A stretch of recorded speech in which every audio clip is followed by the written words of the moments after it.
C സെഷനെ പറ്റി പറയുമെന്ന് ചിലർ ചോദിക്കും.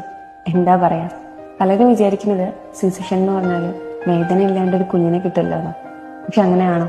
പ്രഗ്നൻസി പീരീഡിലുള്ള മൂഡ് സ്വിങ്സിൻ്റെയും ശാരീരികമായ അസ്വസ്ഥതകളുടെയും ഒക്കെ അവസാനം ലേബർ ടൈം അടുക്കുമ്പോൾ ചിലർക്ക് മണിക്കൂറുകളോളം, ചിലർക്ക് ദിവസങ്ങളോളം നീളുന്ന കൺട്രാക്ഷനുകൾ, അതിനുശേഷം ലേബർ റൂമിൽ കണ്ടിന്യൂസ് ആയിട്ട് വരുന്ന fingers PV examination, cervical sweeping, balloon induction, ഇതിൻ്റെ ഒക്കെ വേദന സഹിച്ചിട്ട് സമയം വൈകുമ്പോൾ നോർമൽ ലേബറിന് ഇനി ഒരു സാധ്യതയില്ല എന്ന് കാണുമ്പോഴാണ് അടിവയറും യൂട്രസും കീറി മുറിച്ചിട്ട് കുഞ്ഞിനെ പുറത്തെടുക്കാന്നുള്ള തീരുമാനത്തിലേക്ക്, സിസ്റ്റേറിയൻ ചെയ്യാന്നുള്ള തീരുമാനത്തിലേക്ക് നമ്മൾ എത്തിച്ചേരും. പക്ഷെ അപ്പോഴേക്കും ഒരു അമ്മയ്ക്ക് സഹിക്കാവുന്നതിലപ്പുറം അവർ സഹിച്ചിട്ടുണ്ടാവും.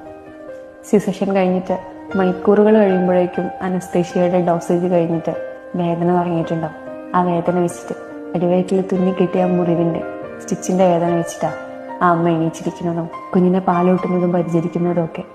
ശരിക്കും എണീച്ചിരിക്കാനോ, ഒന്ന് ചിരിക്കാനോ, ഒന്ന് ചുമക്കാനോ പോലും പറ്റാത്ത അവസ്ഥ. സിസേറിയൻ കഴിഞ്ഞ ആളുകളോട് നിങ്ങളൊന്ന് ചോദിച്ചു നോക്കണം, അവരാദ്യമായിട്ട് എഴുന്നേറ്റ് നിന്നതും അവരുടെ ഫസ്റ്റ് സ്റ്റെപ്പ് എങ്ങനെയായിരുന്നു എന്നുള്ളതും. ഇതിലെവിടെയാണ് ഒരമ്മയ്ക്ക് വേദന അറിയാത്തത്? പക്ഷെ ഒരമ്മ തൻ്റെ കുഞ്ഞിന് വേണ്ടിയിട്ട് ഇതൊക്കെ സഹിക്കും.